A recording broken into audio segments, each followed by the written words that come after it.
Let's do Star Wars.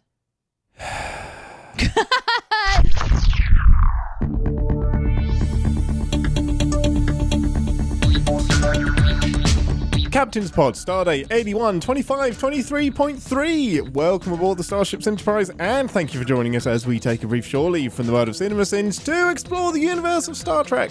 I'm your Captain Ian Whittington, and with me as always, she's looking for Mach in all the wrong places. It's Ambassador Deneé. It's a dessert, right? Yeah, okay.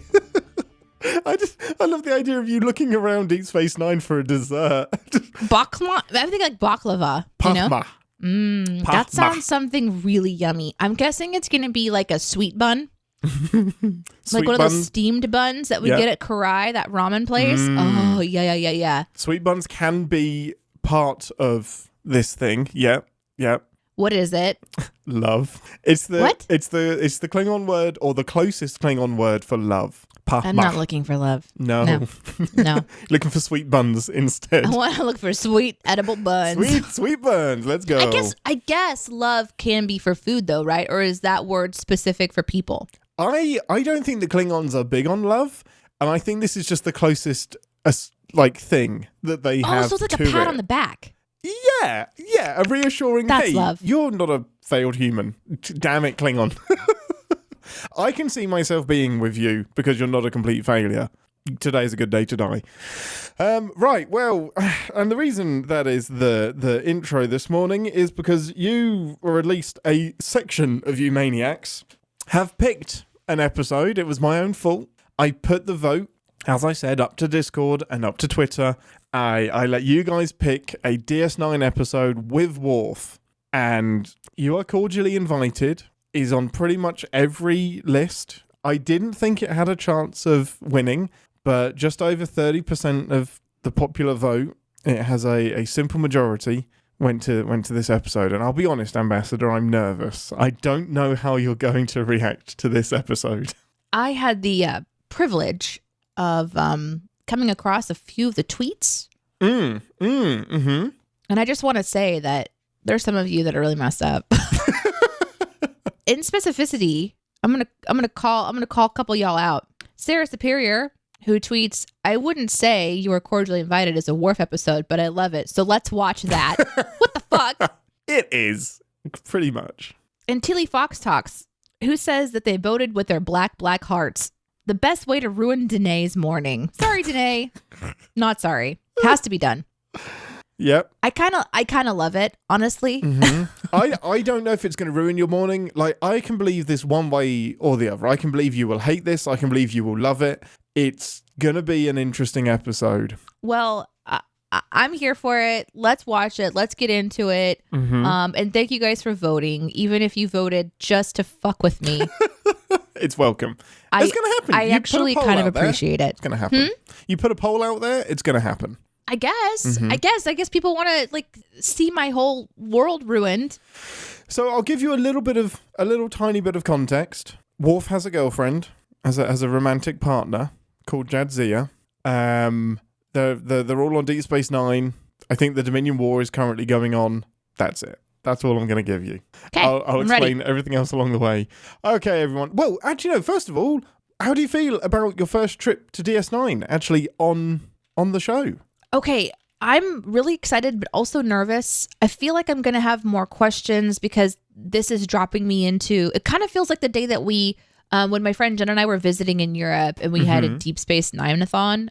We did. It was kind of in the background while I was working, so I wasn't super involved in the episode, but I would ask a question or two and it would turn into like a 15, 20-minute long conversation about Deep Space Nine lore. There were questions, there was conversation, and I'm excited about that, but I'm also hopeful that we don't have to have so much context to have an episode make sense. But I feel like Star Trek has done a really good job in the things I've watched just so far of having enough for a drop-in viewer to enjoy, as well as maybe a fan, as well as someone that was a fan of TNG and then just drops it and tries out Deep Space Nine one afternoon. So I'm sure I'm going to find something that I enjoy. I do I do find myself a little nervous because I love Worf. I've expressed how much I adore Worf. Yep. And then the fans are like, let me show you this one, Deneé. And I'm nervous. There's one that I wouldn't even let them vote for because it would have made you hate Worf. Because there's no way you can side with Worf in that episode. And I was like, we're not ready.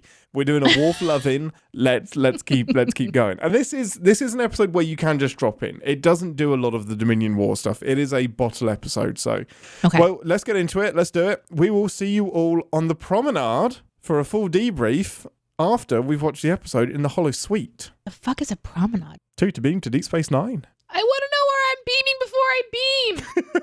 The fuck is a promenade?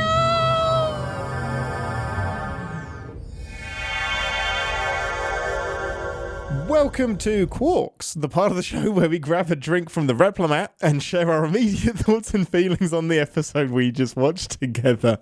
Most important question first. What would you like to purchase?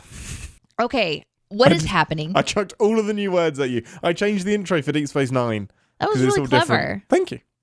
Man, I wish I would have written down some of the food that Quark served because that looked good. I want the steak and the linguine with Bajoran shrimp. Yeah. I'll make that two. Just two of those. Yeah, me too. Oh, yeah. right. There was something that they were squeezing out of a root as well. Oh, yeah, some kind of mango juice from a root. I want the root juice. That's amazing. Do you want it replicated or from the root? All right. Okay, guys. Deneé, you know what? Give us a synopsis before you were cordially invited. Okay. I'm so nervous. In this episode, we learn that marriage between people who are nothing alike and don't get along and have a lot of problems is A-okay if you feel some sense of love and obligation to marry into a very traditional place where, no, you'll never really fit in, but by golly, we're just going to pretend like we saw that important conversation. Love conquers all. That's all you need to know. Confusing love with expectations and sacrificing your own desires conquers all. And your career and your friends, because they are exclusive. Pretty much you're just your individuality, yeah. You can't have a marriage and friends. This was a rough one for me. How did I get that? Did I do that? What? I think synopsis okay? I think you picked out the stuff that stood out to you, yes. Okay, so for real, in this episode, Worf gets married to an alien that's been alive a long time, apparently, and had multiple lives. And is just kind of a jerk, which maybe is one of the things he likes about her.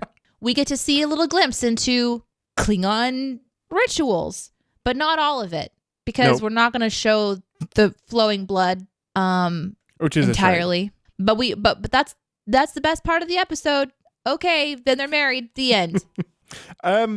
Full disclosure, I don't like this episode.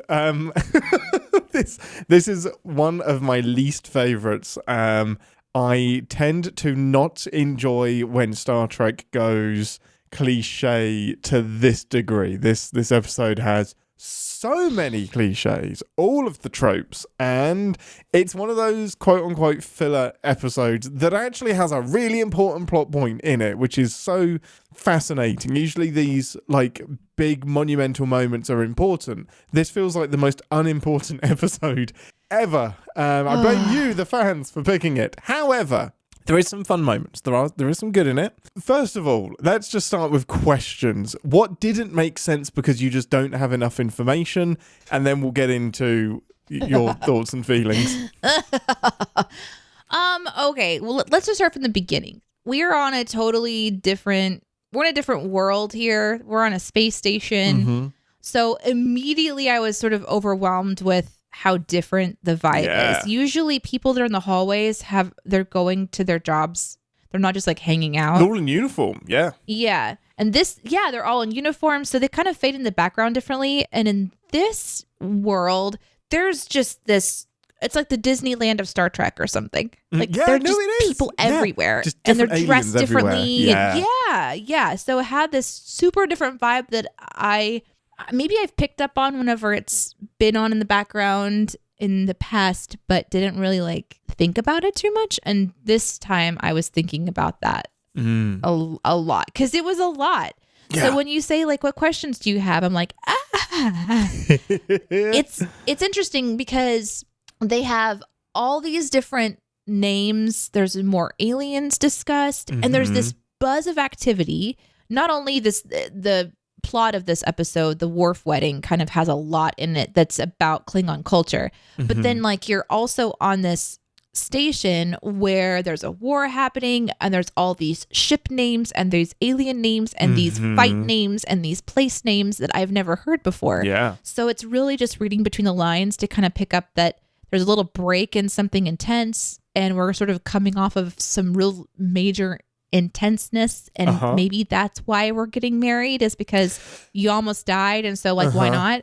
I don't know. Yeah, they're knee deep in the war with the Dominion, which is the Cardassians and the evil wormhole, the people from the Gamma Quadrant. And they've just recaptured Deep Space Nine. So the Cardassians actually took back Deep Space Nine at the end of season 5, and then the opening of season 6 is about recapturing it and retaking it. So yeah, they're all kind of getting settled back into the station and getting back into, hey, this is ours now, and the Federation re-establishing its foothold on the station as well and using it as a base of operations. And then in the meantime, you've got Odo and Kira, who are left. So Odo is the changeling security guard. Right, person. I remember him. Kira is the one with short hair. She's the super happy one this episode. She can't stop smiling. Which is out of character for her. But yeah, she is the super. It is. Yeah, pretty much. She's usually a bit more grumpy. So I mean, she's like, I would have never known that from this episode. She's Little Miss Sunshine. Yeah, very different in this one. They were left behind on the station because they're not technically part of Starfleet.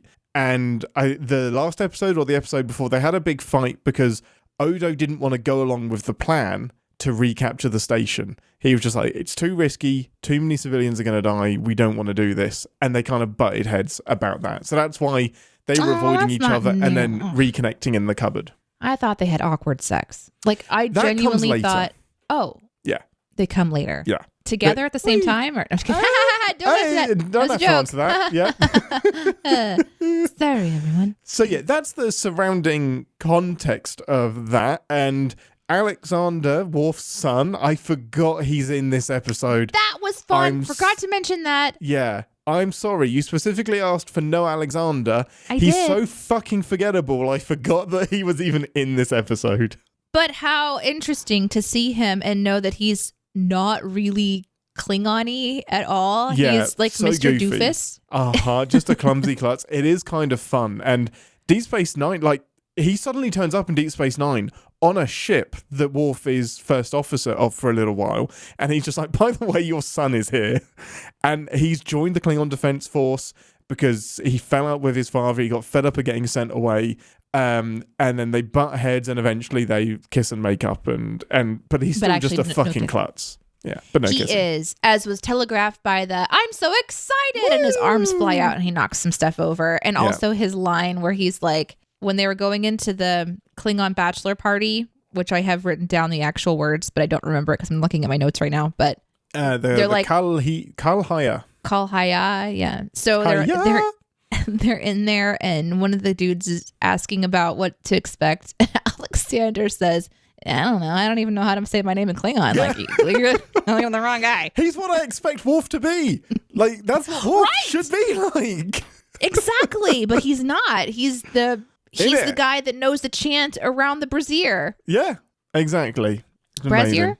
Brazier. I hate Brazier. Brazier, and there's like the fire. There's the fire pit. Bra, bracelet, and fire pit. The fire pit. They all sound the same to me. Yeah. But yes. Yeah.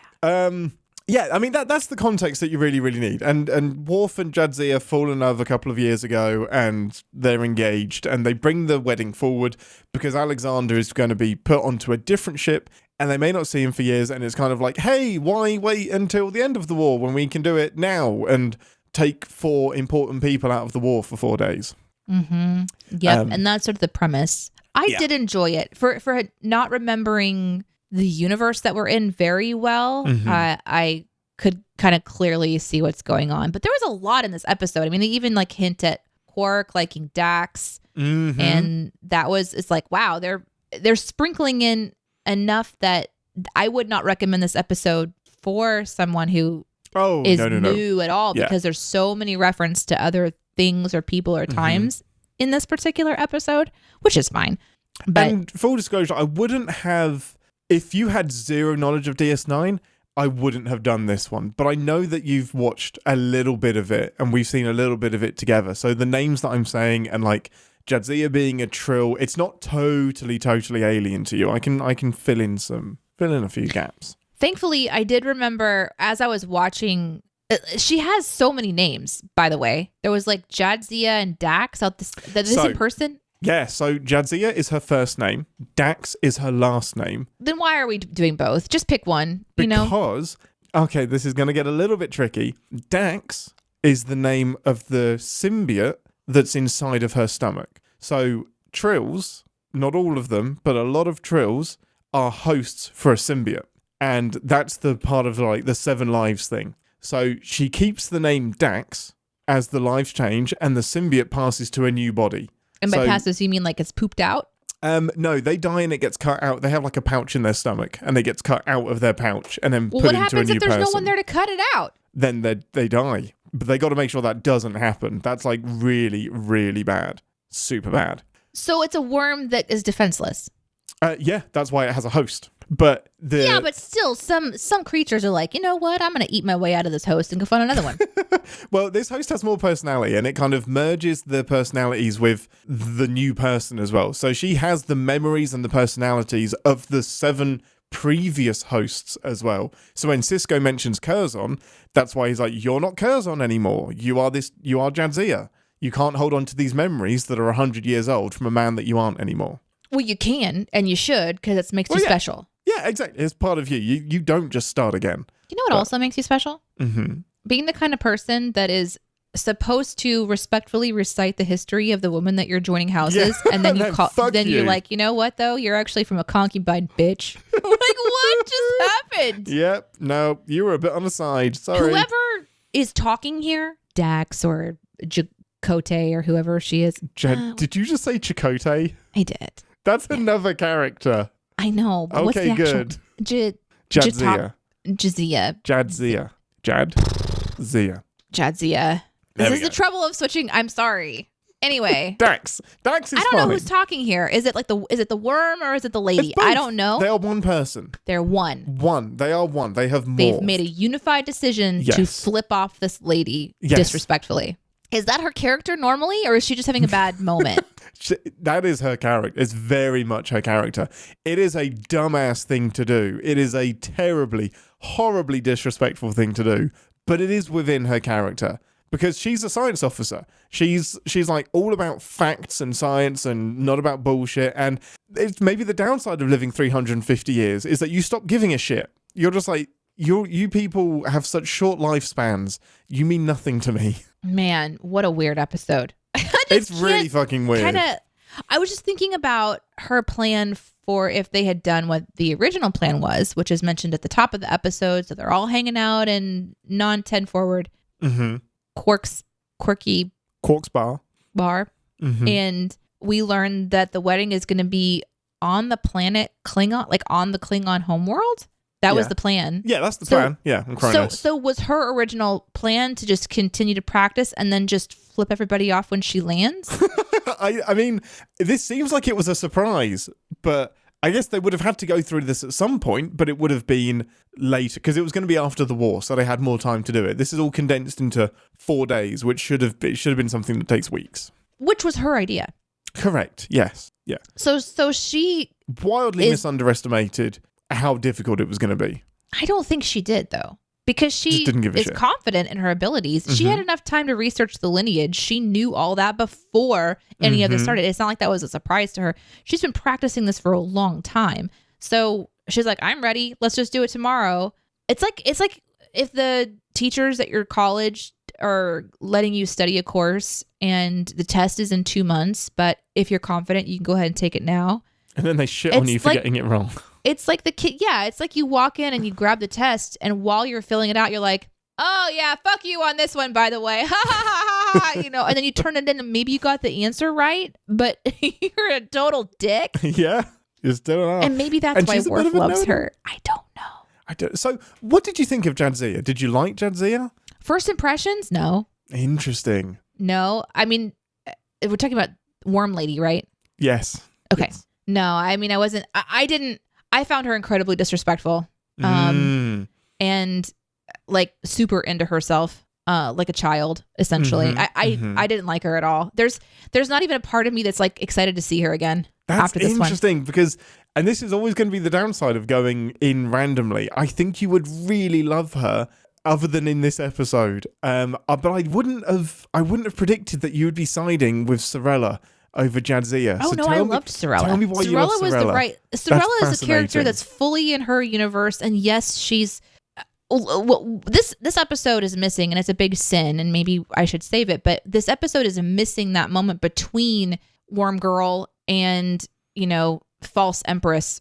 It's missing that kind of moment, right, where they get to have their reconciliation conversation, which I'm assuming involved mud wrestling. It must have done. At least a little bit of Jello. There had to have been something really interesting between these two very strong women where I got to see Wormy like have a conversation and be like, listen, I'm really strong and I don't want to do everything the way that I'm supposed. I feel like this episode's saying like, this episode's all about breaking tradition and how it's important to break tradition. But there's also a way to respectfully shift things. And you at some point you have to kind of go, I'm going to go ahead and participate in this part of the tradition, but not this part of the tradition. But like, she didn't have that conversation with Worf at all. It just all seemed like a fun episode to put together to surprise the audience as you go. But when you start to really think about it in the context of the relationship and what we should be doing, Worf absolutely should have like been like, you know what, this is really not, I'm not okay with this. I'm not okay with you shitting on my culture. I'm not okay with you saying something so abhorrent to her that she draws a knife on you and you punch her. Like, I'm not okay with this. She did call her a ReSINstance slut though. But is she though? I'm kidding. I'm just kidding. I don't know. It felt like this is an episode of saying uncomfortable things when the writing or the plot wants you to feel uncomfortable. And we have the third act cliche. This had a lot of that. Oh yeah, but it wasn't just in the third act. Quick, wrap it up. Just all of a sudden we're pulling the wedding out. We're not even going to do that anymore. Oh, it's back on. Oh, it's off again. And just we have all these kind of shifts and things going on. So ultimately, I was left feeling like these two need to have counseling and they shouldn't get married. This is the perfect example. I had this happen. I have seen this firsthand, watching people have major conflict right before getting married and decide, you know what, we're just going to work it out later. And it doesn't work out later. No, don't work it out later. You know? Like, weddings are like that crunch point where it shows you this is how you deal with problems. So it's great when you're all happy and you're going to Vegas or whatever married people do, but when you do like the hard stuff and you're making the life decisions, like you should raise a like hamster or a puppy together first, and if you can't agree how to raise a puppy, there's a good chance you won't agree how to raise a kid. Like, you should do all of these trial things before getting married. It is kind of baffling that we ever get married. But to also to the point though about Wormy Girl, there is something about this kind of character that is appealing to me as a woman who says it like I feel, and I've often found myself not in great situations because I say what I think. And I have said very pointed things to people in authority that has jeopardized my job multiple times. So I am not a stranger to stepping outside of protocol or demanding things be done in a different way because it just makes more sense. I felt like watching it kind of go down in this episode, they were talking about marriage. It's not like you're changing a policy about how everybody has dinner together. Like, this is a very sacred kind of thing. And so I just felt like she got super flippant with it, and I'm missing a lot of context, I feel. So it's not that I don't like parts of her character. I just thought that the parts of the character that showed today, that rebellious nature maybe, or that strong woman or whatever, it went over into the it's exaggerated area. Yeah, it's exaggerated to be contrived because you need a conflict in this episode. And it's one of my biggest, it's what I said at the top of the show. What I don't like about this episode is that it has a big thing that it wants to do. It's marrying Worf, and it's marrying Jadzia, who's a big character in DS9. But it's doing it in the most trivial and like cliche and over the top way that's very... I feel like I was watching an episode of Friends. Like, where they have these big blow-ups and arguments and everything's fine, and you have to be fine because it's a 23-minute episode. And it felt like such a weird way to handle Worf and Jadzia getting married. It felt like Worf is a prop in her story, not an actual legitimate love story. It felt like, because even how she's talking about it, she said some really flippant stuff in here. Let me see if I can find it. Well, first of all, her view on men was really annoying to me right from the very, very beginning. Oh my goodness. I hated that. Which was, some stuff has not aged. Men don't show their emotions all because men are they're sentimental. They just hide it behind a scowl. And a clenched jaw. Yeah. That is what men think women think of men. So that is a man writing for a woman what he thinks a woman thinks of men. It's so dumb. It was like, oh, that's how she feels. So she's already kind of like looking at men different than I do. So I didn't relate to her there. Mm-hmm. And then how did she said something else later on when she was talking about her marriages. Let me see if I can. There's so much that happened in this episode. It's a lot. I do want to get to my favorite parts here. Yeah, but since we're hitting hard on this Dax Wormy person. You will love Dax. If we ever do a full watch, you will. I don't know. You can't make me. I don't have to. She will make you. Will she? She's fucking brilliant. Yeah. I don't know. She's probably the best character of the show, other than Odo and maybe Cisco. I don't know. I think I'll always remember her super casual way of talking about relationships. Like they're just really annoying for her. Like this, like I was fine being alone, but then I like this guy. So I guess I'm just going to marry him. I mean, it's not a big deal. It's not like I've done this before. Like there's just this casualness to it. It's just, well, if it's casual for you and not for the person, you're mismatched. Then don't do it. You need to be with somebody who's casual too. Don't do a pity Worf marriage. Obviously isn't. But maybe that's part of her hugely long lifespan is that she has a different perspective on what marriage means. So for most people, or a lot of people, marriage is until you die. For Jadzia, it's marriage until he dies. Because unless something else happens, she's going to outlive him and then remarry, or something else is going to happen. So maybe that does make everything seem more trivial when it's on such a small scale. And you do let the other person take the lead. But then when is it your time? Here's a line that bothered me a lot.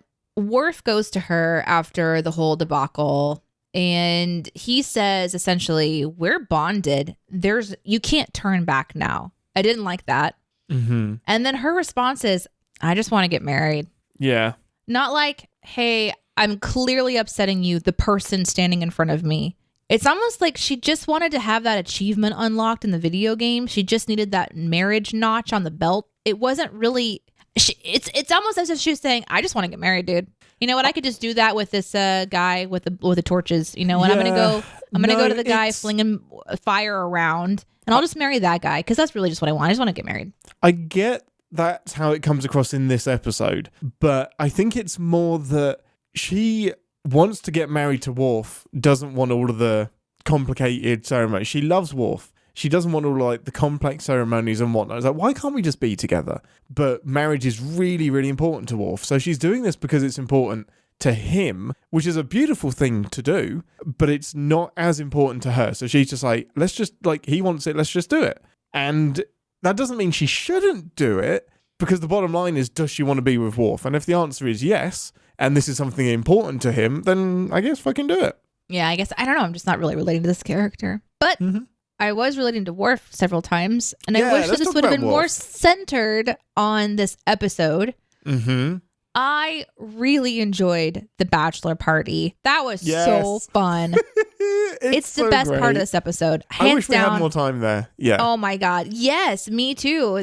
It's almost like it is kind of like the perfect amount. I feel like the balance between her world and his world was okay. I didn't like Wormy Girl, but at the same time, like I could see what they're doing with these characters, and this is their story, and I'm watching it, and it doesn't matter if I don't like it or not. I was just like, okay, whatever. But the Worf stuff was super fun, especially because you got these guys that are like, it's gonna be a wild 4-day party, man. Yeah, let's go. And instead, they're just deprived. They have no idea what they've got themselves into. They're like, yeah, it's going to be Klingon hookers and blood wine and chicken and stuff. And like, no, it's going to be boiling heat, daggers, blood, and no food. Uh-huh. Yeah. Mm-hmm. And Martok is just great. So Martok is... We've seen Martok a few times, but Martok is we saw him in Lower Decks. He's the one that's like doing the D&D game. Yes, he's the presenter. That's right. I knew I recognized that from somewhere. Yeah. J.G. Hertzlinger. Gosh dang it. How do you pronounce his name? J.G. Hertzler. He's so funny. He's absolutely brilliant. I'm obviously missing some context. For example, the Doctor character. I have Dr. little Bashir. to no understanding about who this person is. Mm-hmm. However, O'Brien, I was loving being able to see. Like, yes.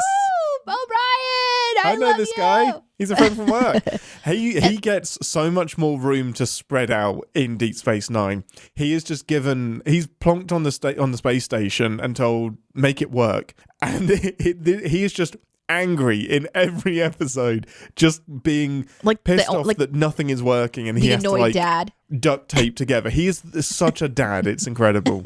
Well, I love O'Brien. He's a beloved character for me. So I haven't seen him in a while. And to have him show up regularly in these scenes was a delight for me. The Doctor character, I also really enjoyed. I mean, obviously, like I said, I don't know him very well. Yeah. But that moment when they're hanging, chained to a rope, with their feet dangling over the fire, and the Doctor says that the vision is working because he's going to kill Worf, was a delight. It's so well done because I've had a vision. I've seen the future. I'm going to kill Worf. Yeah. I'm like, Deneé's going to love this. By the end, O'Brien's like, kill Worf. Kill Worf. Yeah, it's hilarious. And we could have sat in those so much longer. Oh, and I think those moments work so well because the Jadzia stuff is difficult to get through personally and a bit more tropey. And these are like some really fun bits of humor, and just the climax at the end where they're just like, can we go? Can we do it? And they're just like, can we beat the shit out of Worf yet? They were so happy. And just beating him over the end credits is so funny. It's so good. And there was a part too that I was a little like, maybe I should save it for Sins. I don't know if it's a sinful thing or not. I just do it. I wanted to see a little bit more of the ritual, but the words of what they were saying was interesting. We got to have kind of like the insight into the whole like lore of gods crafting these hearts that were super powerful, but they were even more powerful when the second heart came on. And then when they got together, they basically murdered everybody. And that was sort of a fun little look into the Klingon world. However, I did not expect Worf and Wormy to be dressed like Camelot extras. Let's do it. Let's talk about it. I was very confused. Why are they looking like they've just come off of a Merlin set? This is the most iconic Star Trek cosplay that is probably out there. The Klingon wedding outfit. It's red. It's very red. You will see it at conventions if we ever end up at conventions. Oh, we're going to go to a convention. Always that couple. We have to. It is part of our arc. Like we end up at a convention. The arc of this podcast is eventually us, me specifically. I have to experience a Star Trek convention. And I'll just bring like one of those little hand recorders around and we'll record everything that we're just going to every single person wearing cosplay and saying, okay, what's going on with this? Tell me more. Happening? I need to know about this. We should do that. That's a great idea. It's beautiful. I love the costume. It just doesn't make any sense why it's, for me, I'm not seeing warrior. No, not at all. I'm seeing Game of Thrones. I mean, I guess it's red because of the hearts. You know, they're wearing... they're dressed up as hearts. You know? But I want it like blades and knives and shit and like chainmail. It's very, very royal and regal, isn't it? It really is. And I don't know. I don't know. And it even had sort of the quilted padding look, which is what you would expect to see sort of underneath traditional armor. You know, I was shocked. Not when I think about Worf showing up to get married, I would think that on that day it would be the most badass warrior you've ever seen. But instead, it's this stripped down red fabric. And maybe I'm supposed to see the symbolism of the heart here. Maybe. But then just pour some blood over their heads. Show me something that's super gory and... I thought it'd be more fighting or like pulsing. Something. But Jadzia has a beautiful boob window as well. It's the classic Klingon boob window that's in the outfits, which I thought we had done away with by 97 or whenever this came out. That was really hard for me, and maybe it's because, and I am so sorry because I want to like these things. I was, when she walked out, I was like, ugh. I had not a great reaction, and then she's essentially smiling and high-fiving her castmates like, I got to wear this cool shit today, guys. Check me out. Which makes me hate her even more. O'Brien out of character is just like... be still. Walk the fucking walkway. Be the heart. Stop looking for the... it's like she just can't stop wanting attention. She's like a fucking child. I was so pissed. I was like, maybe get out of here. You won't like Jadzia because that's kind of... She's very confident. Like, she's confident to the point of being arrogant, but she has 7 lifetimes and 350 years of experience. She has done a lot. She's making me rethink my desire to be mortal. You don't want to... You want to stay mortal so that you don't end up like Jadzia. I just don't want to talk to people like her. That's so funny. Maybe we have different social circles. Maybe. That's so interesting. I really want to show you more Jadzia now because she's brilliant. I don't want to see it. Okay. It's too soon. Okay. My wounds aren't healed yet. Yeah, it'll all be discolored. Yeah. It'll be marred with this episode. The best part of the wedding is absolutely them being beaten, which we don't get to see. It's so funny. It would have been and great I would have loved to have seen that. Like, I also totally thought that Martok was going to say something like, when he was holding him back, like, we get to dine after this attack. Something that gives him this motivation that on food. The other side of that Once being, Worf is unconscious. Yeah. When he loses consciousness, you get to eat. I kind of want to know what happened next because there's no way Worf lets that fly. It's like, okay, you beat me. It was part of the ritual, but now I'm going to break both your legs. I kind of loved it. I don't know. I just wanted to see more. I like it. There was padded. I imagine that back in the day, they were not padded. Like, you had to fight for your life. And you know what? If you weren't strong enough as 2 hearts beating as one. It's tough, isn't it? Yeah. Then you're just out. You're just out.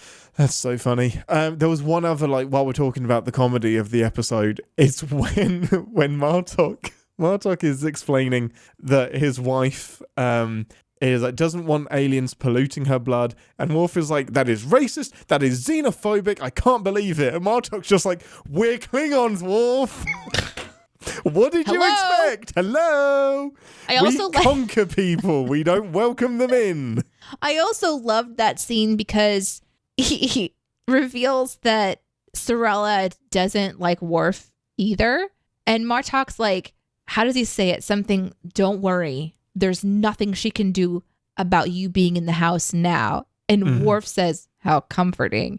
And Martok takes that as a joke and just cracks up laughing. Those two together, the ceremony, those two together, that stuff I really loved. The rest of this episode, I was not jiving with. Quark. I was interested in Quark. Yes. You'll love Quark. Here's a character that every time they're on screen, not only are they visually interesting, to look at, and the performance is so fantastic with these prosthetics. I was super into it. But this is a character that is driven by money and greed, and everything that they do is about that. So you've got this person that's writing a book, and he wants to know how much money they've made. Of course. And he's made some food, and even though you can't eat it, you still have to pay for it. And I just wanted to spend more time with Quark. Let's do some Ferengi episodes. Okay. DS9's great for the Ferengi. There was a moment when we were at her bachelorette party where she just finished blowing up her relationship with this mother-in-law potential. And she turns around and she's like, why isn't everybody partying? And then she goes over and grabs the little Ferengi and they do this little dance together and they start pulling on earlobes. I'm like, that's sexual, guys. Do you know what you're doing? I remember watching that episode and learning, don't touch the ears unless you want to Fred Bronson will come after you. Yeah. So Nog, played by Aaron Eisenberg, who sadly passed away, he came up with the dance, and they just said, "Hey, can you make up a Ferengi dance?" And he's like, "Okay." So he's in the background and like does this like jumping with the different poses. He's like little claws out. Yeah, and the director was like, "Oh, we love it." So it was just going to be in the background, but they put it front and center. And apparently he was like, "Please don't. This is embarrassing. I don't want to do this." So, and he hadn't thought of anything. He was like, "I guess I just do more hand movements." Yeah, it was like this little, and then like the pulling the ears thing. And I instantly just wanted to know what was going on and also learn the dance as well. So congratulations on creating the best Star Trek dance ever. And if we ever cosplay as Ferengi, we would have to have that dance. Oh my goodness. And then get the people at the conference to join us. We would get a train of people. Can we also talk about the moment that I really loved when we cut back over to the bachelor party and they're in the steam room, and it's when everything was getting really hot. Mm-hmm. And it opens up on Alexander, who's passed out. Yeah. And his first line, grandmother? Grandmother? I don't know why that made me laugh so hard. I feel so stupid. But it was just like, this kid is so lame. He's the lamest Klingon in history. He's calling out for his human grandmother. Well, it was like a masculine voice as well. Yeah. Which made it extra funny. It is fun. The other moment I love from that is when Worf is talking about the next stage of the ritual, which is like the blood knife thing, and then O'Brien just like nudges Cisco, and they all take a step back, and they just fuck the doctor. Yeah, Dr. Bashir, I didn't expect you to volunteer, and he's like, I didn't. Yeah, he didn't know. So great, just great little bits of comedy in this episode. I do wonder a bit about like the ritual, if some things have been written about. I feel like I'm going to come across like some super weird person by my curiosity in Klingon culture, but no, do it. The Kal Haya was like deprivation, blood, pain and sacrifice, and anguish and death. So we skipped out on seeing some of those. We did. And I love that Bashir is just like, "Oh, it sounds like a marriage." And O'Brien just cuts him down. Just like, the fuck do you know about it? Because Bashir isn't married. O'Brien is. So I love that he just shoots him down in that moment. It's like, don't you say that about marriage. You don't know. Okay, what else do we love? So it is interesting. This is one of the rare occasions we get to see Klingon woman on screen. And you seem to have connected with her character quite a bit. What did you love about her? Like, the first thing that I love is when she comes onto the ship, she's very distant, just says to Martok, like, "You look like shit, your hair is grey." And then Martok is like, "Isn't she marvelous? Isn't she magnificent?" Yeah, you can kind of see in their relationship a lot of history. Because she comes on and she says, let's see, I wrote it down because it was so funny. His response is, "My deterioration is on pace." Yes. I was like, that's clever. So I got the vibe that they're this old couple that just jabs each other and ribs each other, and they kind of have that relationship. Obviously, her character is meant to strike a nerve. And I feel like if I really loved Dax, I would be more frustrated with this character for challenging her. But I'm not that person. So what I liked about this character is that every single line seemed to tell me exactly who this person is. So this is a matriarch. This is a powerful person. She's a decision maker. She expects things to be done the way that they need to be done so that we stay in the tradition of our people. And I think that to a certain degree can be very interesting. And it was a very firm character. Whereas for me, Dax's character was just all over the place. So I don't know who she is because she was literally all over the place. I love you. I hate you. I respect you. And I'm really excited to join your tradition. Fuck your tradition. Like, she just was everywhere in this episode. So I didn't really know. I can see that. Yeah. So I think that's one of the things I liked about Sorella is that she was like a fully realized Klingon woman. And the power and authority and precision and not fearing conflict, all part of this character. And I thought it was fascinating to watch. Yeah. No, she is very, very realised. And Shannon Cochran, who plays Sorella, does an awesome job of portraying her. And yeah, just this really proud matriarch.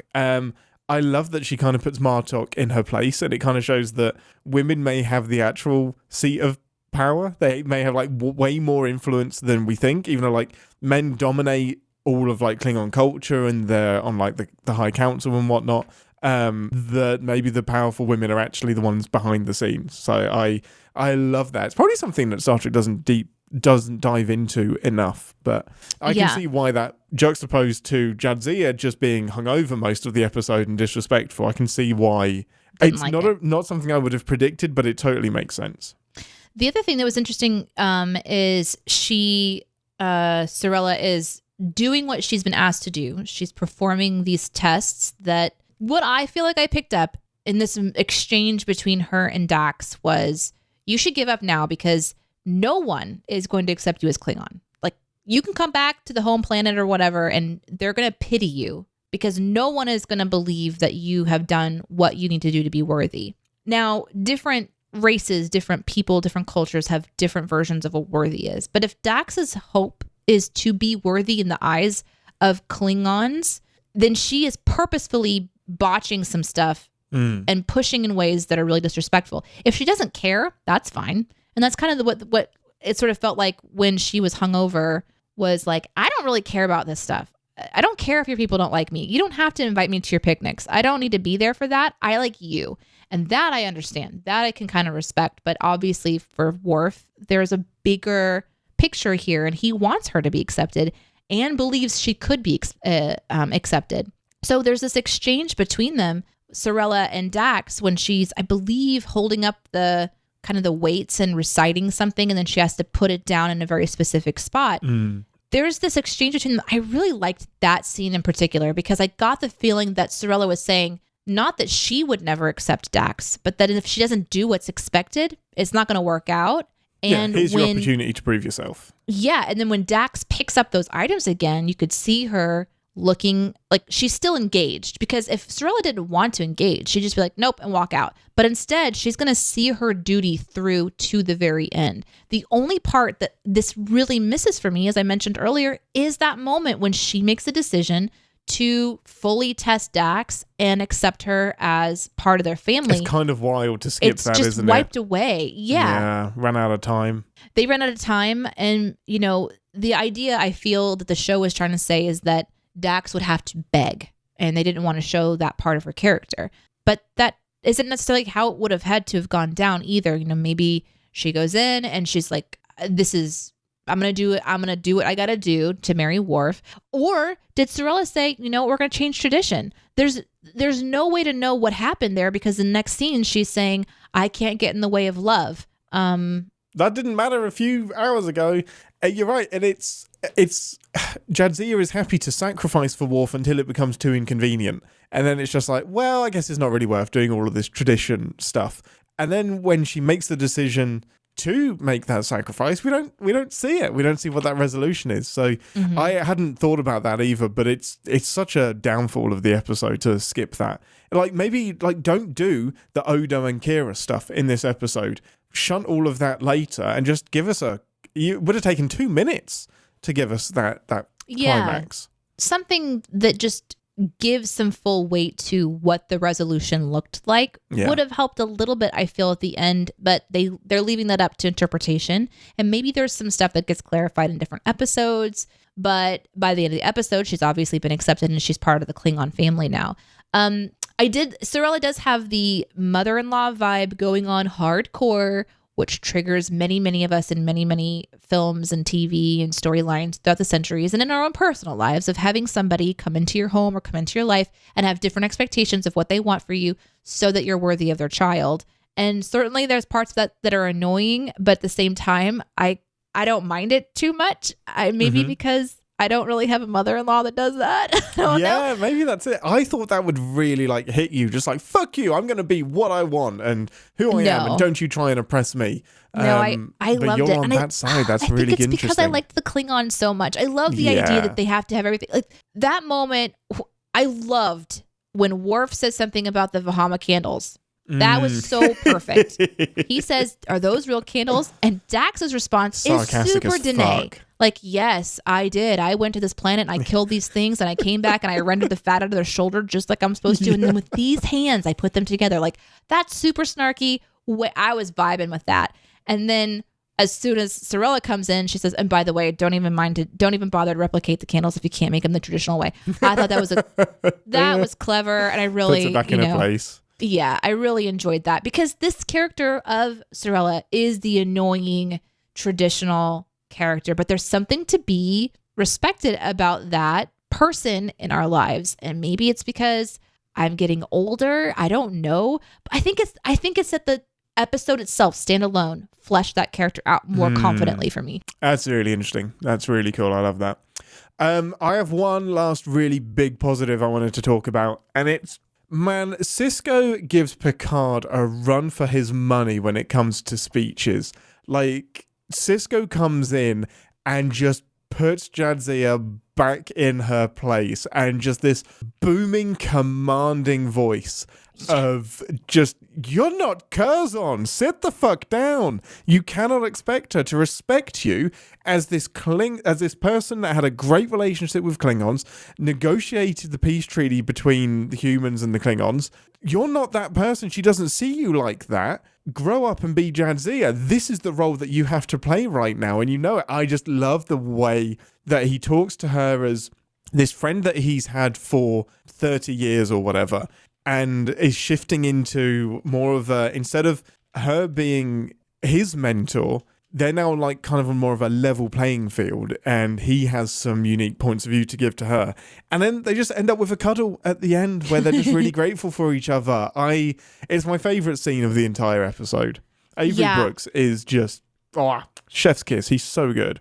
I got there watching the scene, but at first, not knowing these characters, I was like, why is this dude coming so hard at her? Like, it was... Yeah, out of context, it could look like the man coming in and telling the woman 100%. How to behave. Totally. 100%. Yeah, that's the concern, yeah. That was another thing that was hard on this episode for me, is you have two people that clearly need to take a big step back and think about what they want to do. And then you have everyone else that's invested in the ceremony and they want to go ahead and push for it because we're all here, so why not? And I am triggered from that because... Yeah.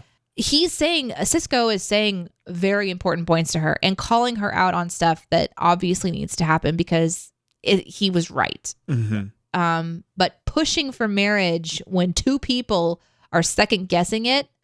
Well, but I don't think Sisko is. It's because he does end it with like, and you do love Worf, right? Like if what he knows so far is that she does love Worf, she does want to get married, but is now kind of wimping out when it gets a little bit hard and being a bit floaty.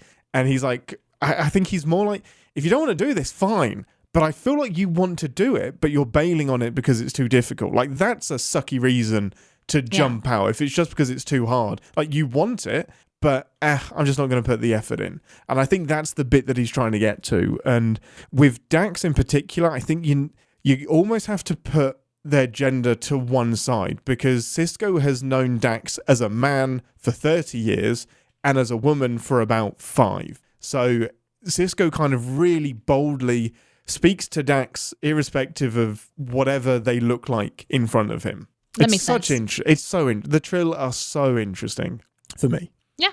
Anything else before we've covered a lot of sins, but before we get into some specific sins? I think I had a question. I just want to make sure. Is the kid that was writing the book, we've seen him in other places, right? Like in other DS9 episodes, yeah. He's Captain Sisko's son. He's the son. Okay, and we watched the episode where his dad keeps dying and coming back as he ages. Oh, no, yeah. We watched The Visitor. Yes. We watched that one. And that's it. I was like, yes. I recognize this kid. No, I forgot we watched that episode. Yeah. So Sisko gets like trapped in a warp core and keeps jumping forward through Jake's timeline. So Jake is the one that's getting older, and Sisko eventually sees Jake as an old man. And then it resets for no apparent reason. The Visitor is such a good episode. I didn't remember how it ended, but I was like, where have I seen... Because I recognize Sisko and I recognize... And that's his son, but like in the show, this episode specifically, it wasn't like, oh, hello, Cisco's son. So I couldn't really remember. Yeah. But he's the one who's aspiring to be an author. And I think in The Visitor, he actually did become an author. He did. Okay. But his dad's death shook him so much that he didn't write more than one like kind of collection of books. And he's kind of almost quote unquote wasted his life trying to rescue his dad, who keeps reappearing every 14 years or whatever. Yeah. Yeah. And people weren't necessarily even seeing that it was happening. So they're thinking maybe nobody he was would kooky. believe him. Yeah. Yeah. Another thing to mention, I think, before we go to the sins would be I really loved Worf and Martok, singing. Yes. That was really cool. I thought you'd like that. I really enjoyed that. The idea that the rest of, even Alexander just like, Don't know the words. I don't know what to do here. Like, So good. Okay. Well, with that, I think it's time to head to... Is it engineering or is it ops? Do they have an engineering section on Deep Space Nine? I don't really see an engineering. Okay, well, it's time to head to engineering for some sins. Battle stations, everyone. Warning. Warp core collapse in 10 seconds. This is the part of the show where we re-engage our sin brains, remind ourselves that no TV shows are without sin, even our beloved Star Trek. Go for it, Deneé. Let rip. There's some fun ones to do in this. I didn't really have a ton because most of mine were like character related, and it's really hard to send character stuff, especially when you don't know the characters very well. Yeah, exactly. Yeah. So the things that I was like really fixated on, I've already mentioned, which is I would definitely write some sins when people say things like, I didn't want to get married. Well, then don't. Just things like that would be very, very easy on this one. But one that bothered me is during the bachelorette party when Wormy Girl is drumming. And instead she's just sort of like lightly tapping, like patting, like lightly tapping the little baby back or something. It's just like a little pat, pat, pat, pat. And the drums are just like this super intense vibe. So I would scrub that scene to see who else was playing drums. And if I didn't see anyone else playing drums, I would try to send pretending like you're making a difference in the drumming scene, because whatever she was doing was like, she had to be drunk, right? Very drunk. Or for sure. High. Yeah. She seemed pretty drunk. And to face up to Sorella that much, I imagine she was pretty wasted. Yeah. I mean, don't let wasted people drum during the drumming sequence. That's maybe the sin. That's the sin. Don't put drums near children or drunk people. Or fires, really. Or and there fires, was that too. especially fires. Especially, like, they look like pretty important drums. My sin for that moment is how irresponsible it is that, like, you've got Kira, who is second in command, Jadzia, who's a senior officer, Odo, who is the head of security. Who let two of his security people just go party. Chill out and have fun.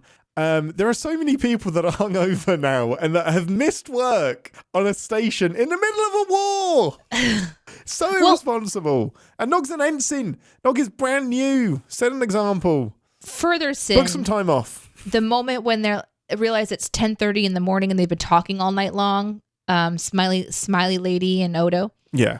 And what sort of system doesn't have anyone that's on your shift contact buzzing you? Hey, is everything okay? Yeah. Are you in a cupboard somewhere with a changeling? Did you fall in the sonic shower and bump your head? Where are you? Something. There's got to be like... Yes, you would think. Some alarm You're important, bell. right? Yes. You're second in command of the entire station.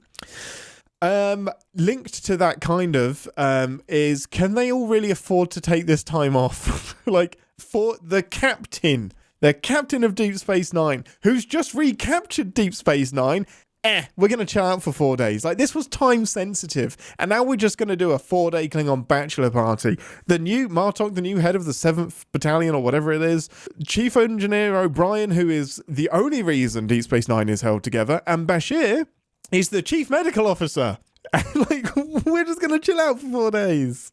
Great. Yeah, that's true. It's really jarring. This episode is super happy. Everyone's smiling. Everyone's happy. Like you mentioned the smiley lady that she's not normally smiling. Just watch this episode. When Cisco gets on to the bridge, whatever you want to call it, Command Central, she's basically a tooth whitening commercial. She's just like, like she's, and I'm like, wow, this is a really happy character. So I'm surprised that, so maybe the sin this episode is that she's so smiley. It is a little jarring, but it was also kind of relieving because we'd had like 6 episodes of the Cardassians in charge of Deep Space Nine. So imagine you had 6 episodes of the Romulans in charge of the Enterprise D. And then in episode 7, they recapture the Enterprise and you've got all of your crew back there. She's kind of sharing our relief to have our crew back on board where we want them to be. I guess the direction for her, the actor in this moment would just be like, you're really happy. So how weird for me to watch this one and think this is part of her character trait. And then I'm also watching Wormy Girl and her character traits. And neither of them are acting how they usually act. They're both very, very different. It's fascinating. I blame Twitter. My next one is, it's kind of just that it's all very cliche. Like, we have the stereotypical one person is really into weddings, one isn't. Yes, it's gender swapped and Worf is the one that's dreaming about the princess wedding and whatever, fine. But the calling off the wedding at the last second is very cliche. The disapproving mother-in-law is very cliche. The combating different cultures is very cliche. Like, if it wasn't for the humor of the side quest, it would be a very different episode. And just like the bachelor party that goes wrong as well. In this case, a bachelorette party. It's just trope after trope after trope. And I'm like, Star Trek, you're better than that. The parts that I don't really mind, like I said earlier, some of the cliches, they're a cliche for a reason. They're expected because they're really common, like the mother-in-law stuff. The part that really bothered me is how they seem to just, specifically with Wormy Girl, just take her excitement for being part of Worf's family and then just instantly change it as if she didn't know. She's been practicing for the arrival of this Sorella person, and yet she reacts to her as if she's surprised that she's there and has to do anything at all. And that to me is just that wishy-washiness. That was the worst part. Yeah. No, I get it. She just seemed to flip back and forth really fast on her ideas of tradition. Like super duper confident, and then as soon as it gets difficult, this is dumb. This is a dumb tradition.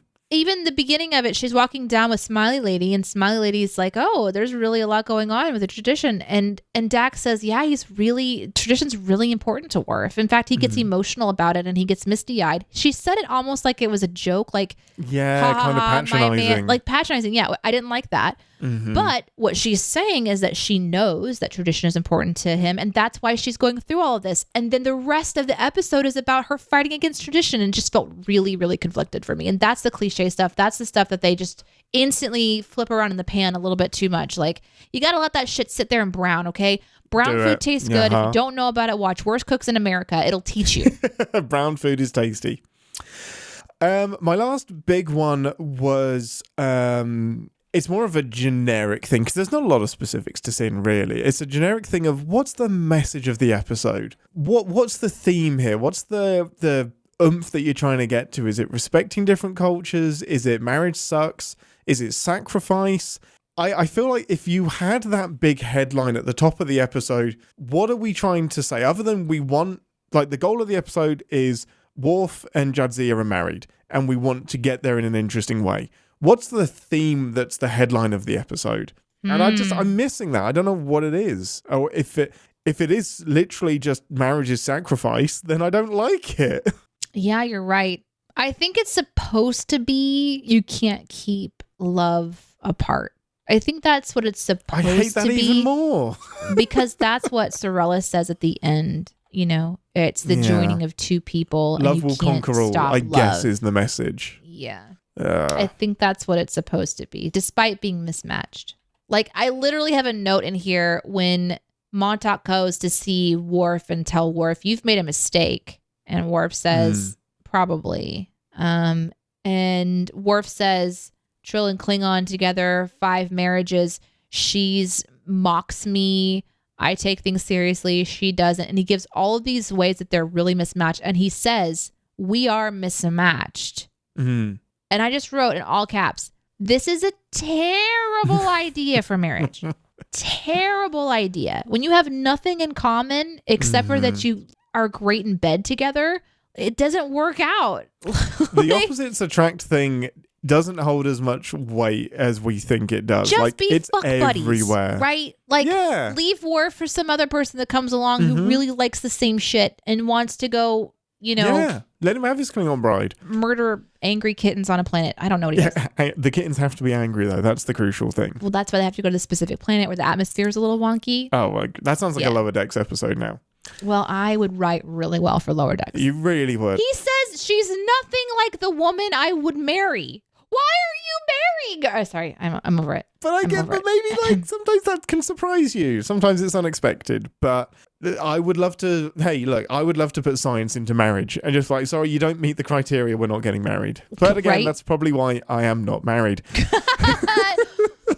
High standards. Awkward. I think I don't know. This one was weird. Sorry. Any final sins and then final thoughts? Unless you have a bucket load more sins. No, I really don't. I think I would do a fun one when Montauk is talking to Worf at the very beginning before Montauk talk when he was telling Worf that Cirilla didn't like him. Yeah. The start of that scene is Montauk kind of sitting in the corner and he's sort of like relaxed and lounging. And he has, I think, like a tricorder in his hand or something, but it looks like a cell phone. And it was like every scene of life now where you're trying to have a heartfelt conversation and then the other person's dicking around their smartphone. So I think it'd be fun to just have a silly sin about that. Could you drop the dumb app for 1 second and talk to me? Just be present. Get off TikTok. Fun. God damn it. Yeah, just for 5 seconds. Damn it, Martok. Of Klingon Talk? Klintok? Hey, Martok. Hey. That's the Klingon version of TikTok. It's Martok. That's his podcast too. It is. Amazing. Martok on TikTok. I'm going to delete that from the pod. We need to start that channel right now. Okay. Do it. Just quotes of Martok. Here's another sin before we go. I'll just say this line. Give me something fun to look at for the rest of the evening. Oh my goodness. Yeah, that one was tough. That's meant to be like liberating and like, hey, it's not just the guys that can fuck around, it's the women too. But it's a little bit inappropriate, perhaps. Completely. Yeah. Is she like an officer? She's an officer, and he is also an officer. Just sexual assault. Ding. Like whatever you want to call it. Yeah, ding. Fair enough. Right, okay. So overall, that went exactly as I expected it to, but for the wrong reasons. I thought you would hate Cirilla and love Jadzia. You ended up loving Cirilla and hating Jadzia, and I get why. It's not an episode I love. I have some fun with it. In particular, the Klingon bachelor party is the most fun. Deneé, did that put you off of ever revisiting Deep Space Nine, or did it do the job of giving you any more insight into Worf, which was kind of the goal as well? It made me feel sorry for Worf. Mm-hmm. He could have done better, and I say that as so many people as his mother-in-law. I say that as his Klingon. Mm-hmm. No, it did have Worf in it, but I felt like this was a Dax episode. I think you're right. Yeah.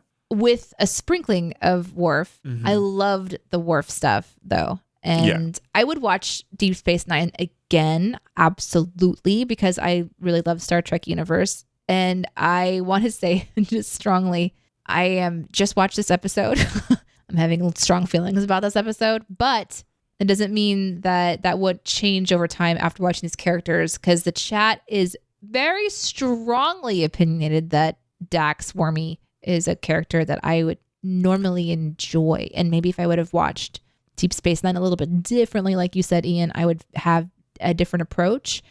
So I think it'll be fun to revisit this one like again at some point. Maybe not watch the episode again, but just to talk about if my feelings on Dax change if we do revisit Deep Space Nine. Interesting. But I love Worf. I didn't get enough of Worf, but it was a fun insight into his culture. And I think it was a good episode to pick overall. And I say to you, people who did the Discord and Twitter poll, if your intention was to piss me off, you did good.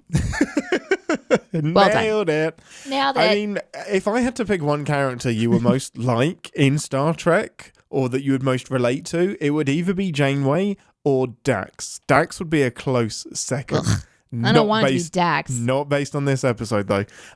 Yeah, really, really interesting. That's what happens when you let the public decide. I'm not mad about it. We did get some more Klingon culture. We know what Klingon weddings look like. Worf in Deep Space Nine is firm. He's so good. He is so established. I love him. We have a choice for next week. Do you? No, I'm really, really torn. We can do another wedding episode, but one where I would argue it's done right. Nope. No, definitely not. weddings. We're not ready for a wedding episode. No. Okay. The other option is we spend an episode aboard a Klingon ship with Riker. Or the other option is we get a bit more depth into Worf and Jadzia's relationship. And it's... No, fuck her. No. It was the second place option in the poll. Like, I need a minute. I need a palate cleanser before jumping directly into her. And I do want to say, when I said I was pissed off earlier, I mean, like, I'm pissed because, like, I just feel like this person's fucking with my Worf. I don't like it. Okay. So I'm going to need to see something where they have a good relationship, but I'm not ready for that yet because I want to be mad That's for a little while. Good to know. You I like mad. to sit in my anger. It fuels me. It gives me power. I'm a Sith, essentially. Okay. A cleverly disguised Sith, I think. So we could do another Worf TNG episode just as a palate cleanser. We could do a Miles episode. Do you want to do an O'Brien episode from TNG? Or it focuses on him? Let's do Star Wars.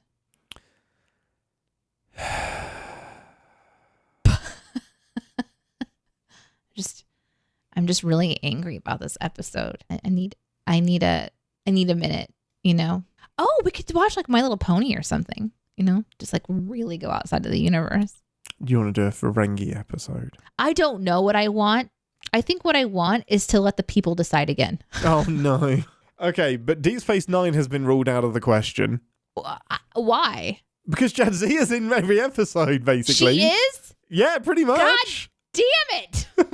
But you're going to love her. Do we do a Lower Decks? Like, is there something about the Klingons on Lower Decks? Yeah, there's Wedge Dooge, which is a really great episode.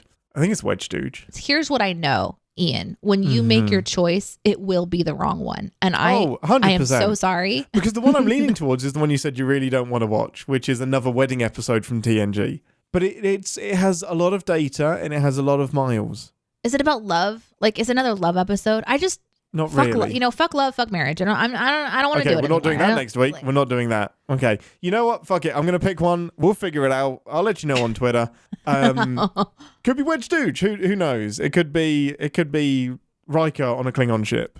Wedge Dooge? Yeah, that's the Lower Decks episode. Sounds like a cheese douche.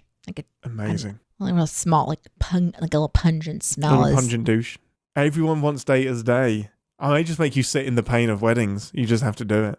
I'm saying that the audience likes to hear me in pain, so I will go along with where you take the ship, Captain Whittington. Yes! We're going to do it.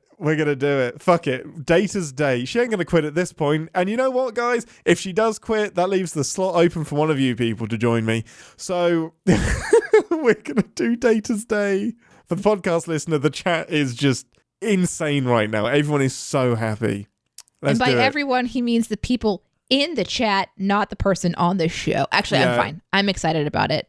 It's a great episode. I've been noodling it for months and months and months. So let's do it. Next week, everyone, your assignment is to watch Data's Day and to join us Friday, 12:30 CT on YouTube Live and Twitch. Until then, I'm Ian, and my deterioration is proceeding at pace. Oh, that was your quote? It was! I wasn't changing it either. It's perfect. Oh, okay. Well, I had two options. Do you want to take one of mine? No, I'm happy with mine. Okay. Well, I've got to go because I spilled superheated hydraulic fluid on the floor and it smells like burning dog hair. Amazing. Live long and Podsper. Fuck weddings. Thanks for listening. Want to connect with the show? Our hailing frequencies are always open through captainspod@cinemasins.com. Like, comment, and subscribe on your podcast player of choice, and be sure to visit cinemasins.com. Hi. Hi. Why is it so loud? Why is everything so loud? My gosh. Is it your ears? Is it your ears? No, because I don't think everything's too loud. Is it my voice? Is it your ears? Could be my voice. It's your ears. Oh my god. Oh my gosh, Becky. I was just watching some... You want to dribble that all the way down your face? Why don't you stop judging me for my choices? Oh, you chose to do it. I thought it was an accident. You chose to just pour tea on your chin. I chose a very complicated jug with which to drink my tea. That was the choice that I made. How many holes does it have? One. It's not that complicated, is it? Just use that hole. I was watching a YouTube shorts thing. Oh, I'm sorry. Do you want me to listen to you after that? Yeah. Oh. You gonna? Yeah, I guess. And I started watching some rock climbing video. Uh-huh. Go on. You're dribbling that as well. Mm-hmm. Quite impressive being able to dribble chip.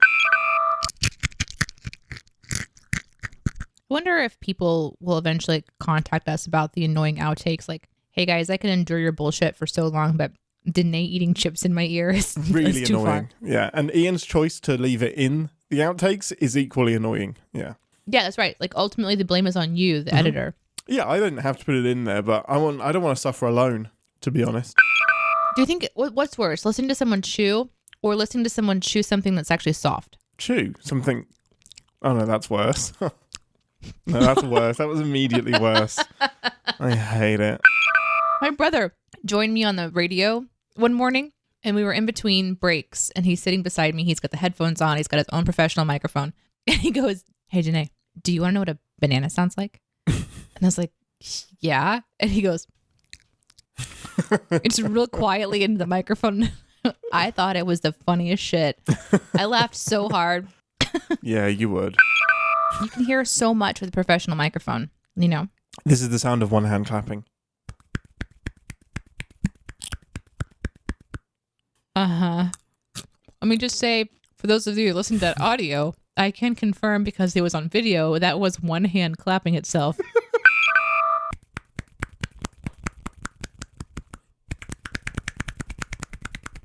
And we're done. That is the sound of two hands clapping, but individually. Can you imagine how weird that would be if everyone suddenly started clapping like that?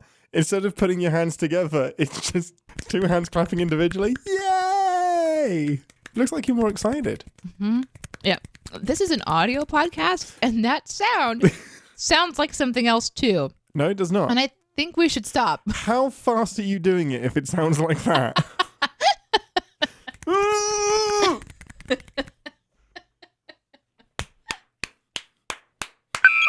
I have a joke. Oh, no. Okay. What's the difference between a good joke and a bad joke timing? Okay, that's pretty good. That's pretty good. Not as good as Iris's jokes. Yeah, Iris's jokes are like the non-jokes. It's like, knock, knock. Who's there? Across the road. Across the road who? You don't know. That was even a little bit slightly funny. Yeah, You're like, no, it was. Hers like just not. Yeah, bless her. Knock, knock. Who's there? Sock muffin. Sock muffin who? Pooped on me! Yeah. Huh? So Iris had her first performance last night. Oh. Was it of that joke? Yeah. Yeah, she did her first comedy stand-up at the age of Yeah. 6 in the moving up / graduation ceremony at her school. Yes, that's amazing. when she decided to take over and No tell one her asked knock, for knock it. jokes. Just, No yeah, one. this is now the Iris Talent Show. What's interesting about that is that Jesse Eisenberg, who sadly passed away, so the smaller Ferengi, he is Quark's nephew. I'm just going to quickly do a retake because I'm pretty sure I said Jesse Eisenberg instead of Aaron Eisenberg. Okay, go for it. So Nog, played by Jesse Eisenberg. Mm-mm. No, I did it again. Oh, mother, front door. Damn it. Oh.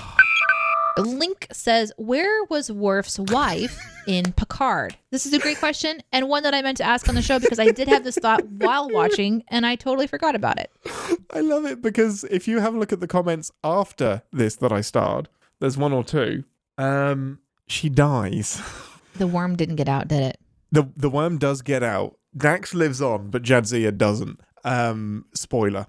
So it was really like the timing was so great because Link was like, well, why wasn't she in Picard? And it's just like, oh no, we didn't realize that he doesn't know. And I didn't realize that you wouldn't know. Yeah, of course not. So she dies quickly. Not quickly. It takes, it's a... I wasn't talking about her actual Yeah, right, sorry. death. Yeah, my bad. It's in a little while. Yeah, I think it's at the end of this season she dies. Well, good. Jesus Christ. That will be your most unpopular take of the career of this podcast. Great. Josh Zero says, Deneé, I'm kind of uncomfortable here. My mother's nickname for me when I was a toddler was Wormy. I'm sorry, Josh. I That's definitely awkward. Just hearing that throughout the episode. Lean in a little bit to the nicknames sometimes confidently to be a little bit snarky, of course. I never mean for it to make anybody uncomfortable, but this one is extra interesting because it's an actual nickname of yours. I must have felt very odd, very Just triggering. constantly hearing that this entire episode. Sorry about that. Nick says, Ian ruined Lower Decks for that Twitch guy that they guested, and now he's ruined Deep Space Nine for Deneé. Ian can't be allowed to pick episodes anymore. He didn't.